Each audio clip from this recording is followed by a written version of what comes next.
kun sulle palaa punainen valo, sä et ylitä katua. Ei, se on kiellettyä. Vaikka kaikkiin suuntiin olisi kilometritolkulla tyhjä, sä ootat. Et sä oikaise jonkun pihan poikki tai hyppää aidan yli. Sä talutat fillaristorin läpi ja otat hatun pois päästä, kun sä meet sisälle. Eikä sä missään tapauksessa harrasta asiatonta oleskelua. Sä et ainakaan oo se, joka päättää. Sä oot vaan luullut niin. Sulle sanotaan, että sä oot yksilö. Semmonen oikein arvokas ja omalaatuinen yksilö. Ja sun täytyy tehdä töitä sun oma onnes eteen.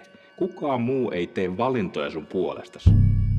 Sit sä elät kaikkien pakottavien ohjeiden ja lakien puristuksessa. Ei vittu mikä ajatus. Tottele ja toteuta itse. Sulla on möykky tuolla sisällä.